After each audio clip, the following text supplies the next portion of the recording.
Hello and welcome to day 3 of Master Online Workshops. Today we're looking at tips for more effective PowerPoint presentations and some simple PowerPoint animation tips and tricks. How much does it suck to sit in a long drawn out PowerPoint presentation? You know those ones, death by PowerPoint? Today we're going to learn some tips and tricks on how you can make your PowerPoint presentation pop and wow your audience. Hello and welcome to day 3 of Master Online Workshops. I'm Rose Davidson from doesbiz.com. Today we're looking at tips for more effective PowerPoint presentations and simple PowerPoint animation tips and tricks. First and foremost, your workshop content must be spot on. No one wants to see just you on the screen for the entire workshop. They need to be entertained, and this is where your PowerPoint slides come into play. The slides must be engaging, not too crammed full of information on each slide, and they need to be set out in such a way as to not overwhelm the viewer. They still want to be listening to you. Presenting, as with other soft skills like communication, leadership and negotiation, is now a must-have for most roles in the workplace. This means it's important to learn how to make compelling presentations, even if you're not an experienced presenter, speaker or designer. One common mistake that presenters make is focusing mostly on their own ideas and stories. Unless you tie these things with your audience's needs, they might end up bored, distracted, or worse, they might even walk out. To prevent this, put your audience first. Before you start writing your persuasive presentation, it's best to clarify who your audience is and what their needs and expectations are. As you write your presentation, ask yourself the following questions. Why are they watching your presentation? What do they hope to get out of it? Figure out what their expectations and goals are and how your presentation fits into both these things. If you conduct a survey or get in touch with your audience beforehand, this can give you a specific idea of what they're looking for. How much knowledge and experience do they have on the subject? If there are any knowledge gaps, be prepared to fill them. Also, avoid spending too much time on the ideas that are too simple for your audience. For example, there's no point in explaining how to use basic Photoshop tools in a room full of advanced graphic designers. How would they feel about your primary message? Are there any concerns or hesitations that your audience might have against the message you're trying to relay? Be prepared to address these concerns throughout your persuasive presentation. What possible questions will they have along the way? Answering your audience's internal questions as you go through your presentation lets them know that you're on the same page. Plus, if there's a question and answer portion after you speak, you would have already answered the most basic questions in your presentation, paving the way for more interesting, advanced questions in the Q&A. Answering these questions can help you craft a presentation that's as engaging as possible to your audience. As you flesh out the points to your presentation, keep in mind the old saying, show, don't tell. Rather than just stating your points matter-of-factly, find ways to deliver them through metaphors or stories. This will make your most important ideas easier to understand and remember. Another advantage to thinking in metaphors and stories is that the more visual the metaphor, the easier for you to pick photos and graphics to go with your presentation. Here are some tips that can help you come up with metaphors and stories you can use. Find existing stories. For every crucial point you deliver, think about some stories from history, case studies, or your own experience that can help your audience see the point in fuller context. If you're going to present to your company about the perils of bad customer support, tell your own horror stories of bad customer support that led you to switch brands. If you're presenting to a client the dangers of failing to keep their website secure and how technical errors and client data leaks can harm their business, look for case studies or news items about businesses that close shop or lost customers because of it. You can also use historical examples. Books like Green's The 33 Strategies of War or The Lean Startup by Eric Ries use stories and figures from history to illustrate their points. The Lean Startup also goes into the personal route by telling stories from Ries's own experiences with his startup. Get inspiration from Hollywood. Psychological research shows us that stories don't have to be factual to be persuasive. Even fiction or a simulation can be powerful. For example, one of the most emotional resonant stories in the documentary presentation An Inconvenient Truth is that a CGI polar bear swimming in an endless ocean with no ice for it to rest on. You can also use scenes and characters from popular movies and television to illustrate your point. The important thing is that your audience understands and remembers it. And create a storyboard. While you're thinking in terms of visual and stories, it might also help to create a basic storyboard for your entire presentation. This is useful for setting some early plans on how your presentation will look, not just in terms of photos and graphics, but also the layout of the text and how the slides will look when shown one after the other.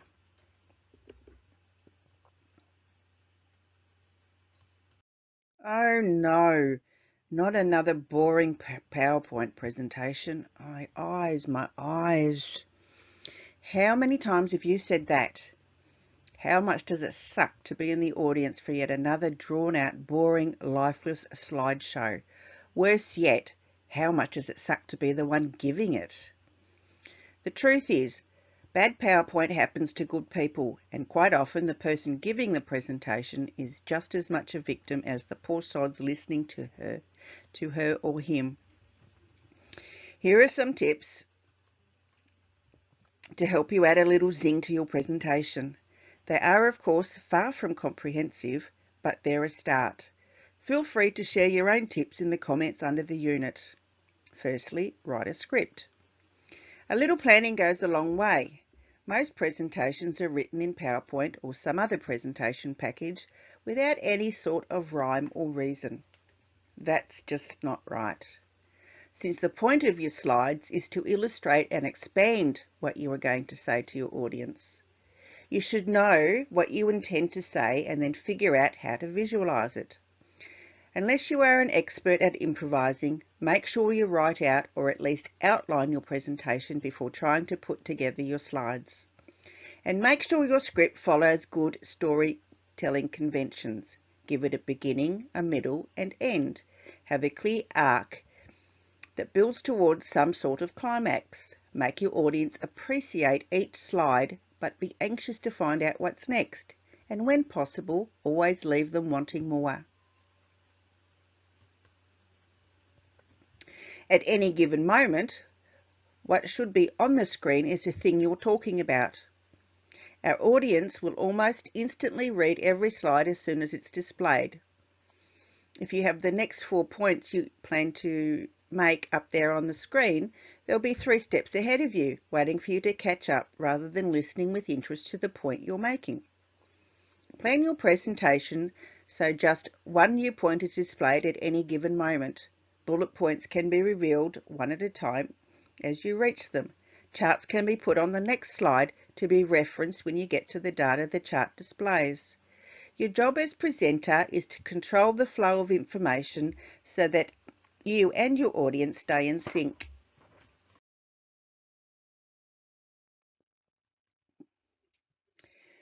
Where most presentations fail is that their authors, convinced they are producing some kind of standalone document, put everything they want to say on one slide in great big chunks and blocks of text. Congratulations, you've just killed a room full of people, cause of death, terminal boredom poisoning. Your slides are the illustrations to your presentation, not the presentation itself. They should underline and reinforce what you're saying as you give your presentation. Save the paragraphs of text for your script.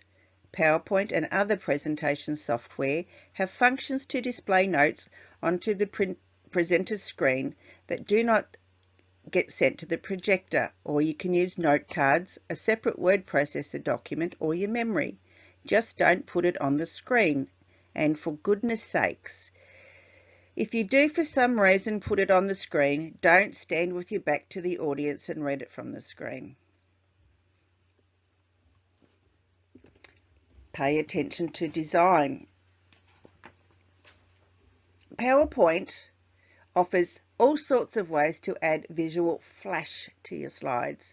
Fades, swipes, flashing text, and other annoyances are all too easy to insert with a few mouse clicks. Avoid the temptation to dress up your pages with cheesy effects and focus instead on simple design basics.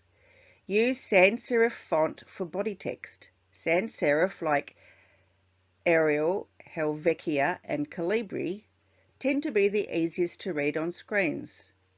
Use decorative font only for slide headers and then only if they're easy to read. Put dark text on a light background. Again, this is easiest to read. If you must use a dark background, for instance, if your company uses a standard template with a dark background, make sure your text is quite light. Align text left or right. Centered text is hard to read and looks amateurish. Line up all your text to a right-hand or left-hand baseline. It will look better and be easier to follow. And avoid clutter. A headline, a few bullet points, maybe an image. Anything more than that and you risk losing your audience as they sort it all out.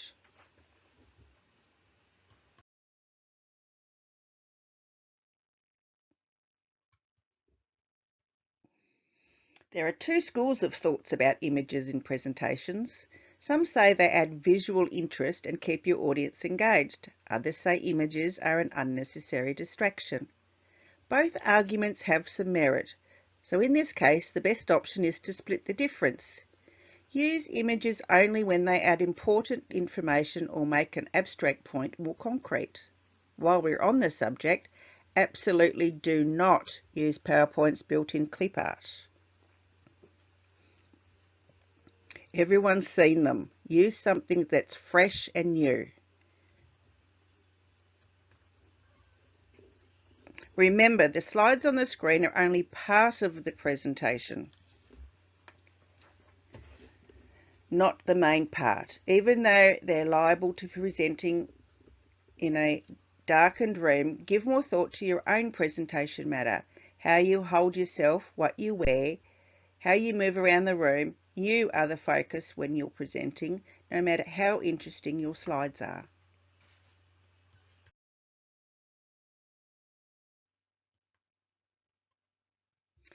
Like the best writing, the best presentations shook their audiences early, then reel them in. Open with something surprising or intriguing, something that will get your audience to sit up and take notice. The most powerful hooks are often those that appeal directly to your audience's emotions. Offer them something awesome, or if it's appropriate, scare the pants off them. The rest of your presentation then will be effectively your promise to make the awesome thing happen or the scary thing not happen. Questions arouse interest, pique curiosity and engage audiences, so ask a lot of them. Build tension by posing a question and letting your audience stew a moment before moving to the next slide with the answer. Quiz their knowledge and then show them how little they know. If appropriate, engage in a little question and answer with your audience, with you asking the questions.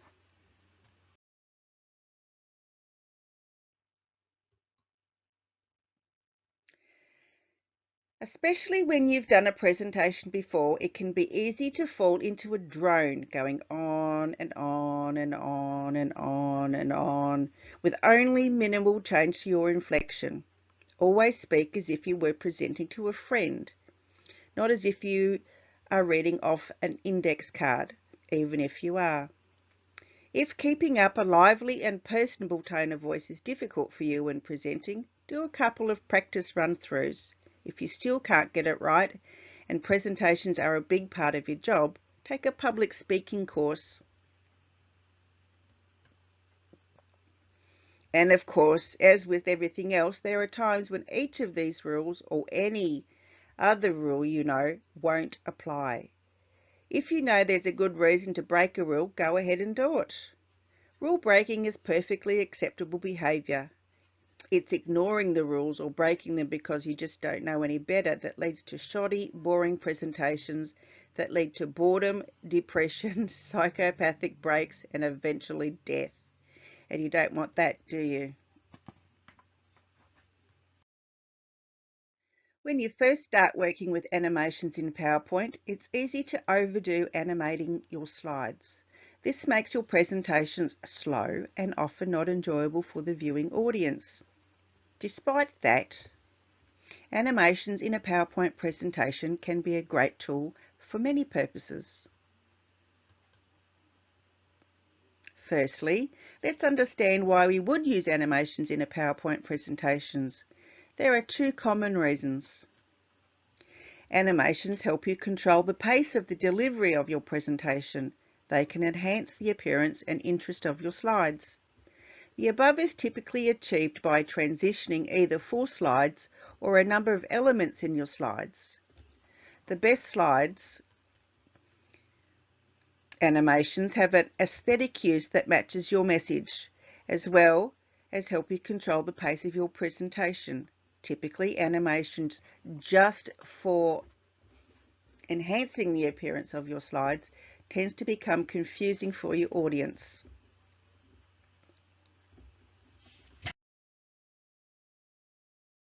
Let's start with introducing the different types of animations in PowerPoint. In essence, the types of animations can be summarized by the following. Transitions are a type of animations in between slides. You can view the transitions pane to view all possible transition effects you can use. These are ideal when you want to have a noticeable transition between two slides.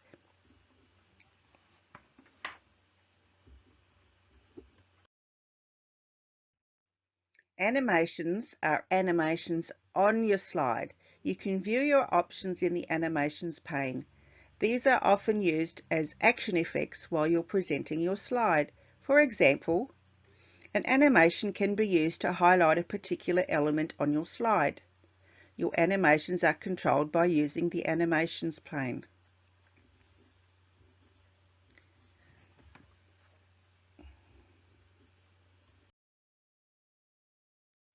The key lesson in effective animations is to understand when to use an animation. An easy to remember guideline is the 80-20 rule. What 20% of your content in your presentation is the most important? That is the content that might be worthwhile for you to add animations to. For example, announcing a new product line could be the most exciting element of your presentation. In this context, it makes sense to highlight this by adding a built-in animation, for example. PowerPoint assists you by labeling their animation in different strength categories, such as subtle, moderate, and exciting. These different animation strengths can help you use the right animation in the right context. For example, the most important content in your slide would be ideal to use an exciting animation. Noticing that your quarterly profits are a little higher this year would be an ideal way to use a subtle animation. In summary, defining what is your most important content in the presentation, and then next, when you choose an animation, make sure its strength correlates to the excitement of the content that you are presenting.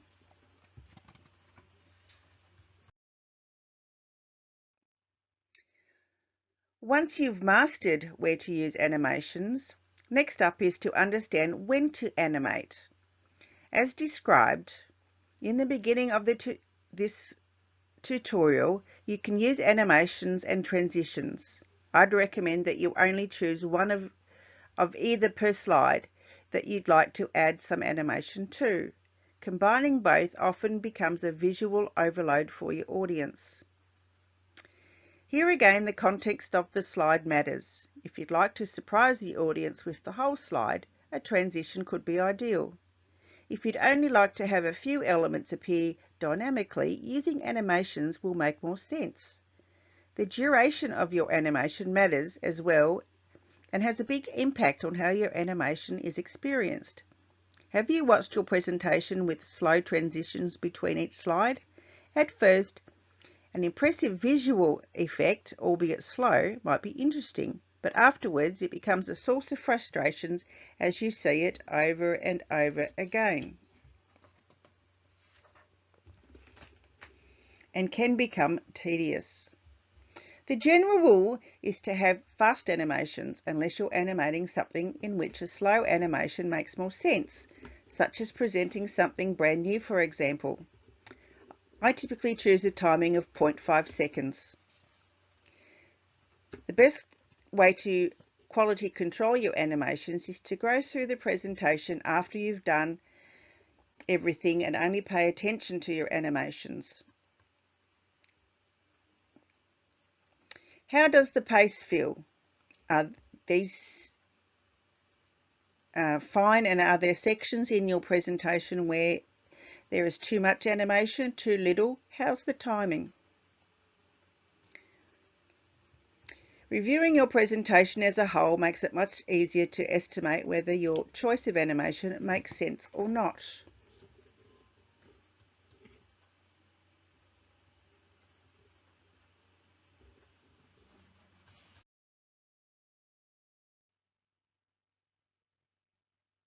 Even when working to make your animations subtle and effective, it can still be easy to overdo it. The reason for this is that PowerPoint offers many different types of animations, which is a bit overwhelming. There's a simple rule that helps make your animations feel less heavy. Follow this rule. Use the same animations throughout your presentation. There's no point in adding many different transitional animations for the sake of variety. In fact, the variety will often distract from what you're actually trying to communicate. These are the types of animations which I personally use. The appear is to simply add an object appear on your presentation. Fade, probably my most used an animation that feels a little slicker than appear. And zoom, a good way to quickly add emphasis or an element to your slide. You can use the formatting text animations to emphasize text in your presentation, and there are a variety of options. In conclusion, as you see, it's not difficult to use animations in PowerPoint. The key takeaways are to think about the context and timing of your animations. Less typically works better than more when it comes to animation.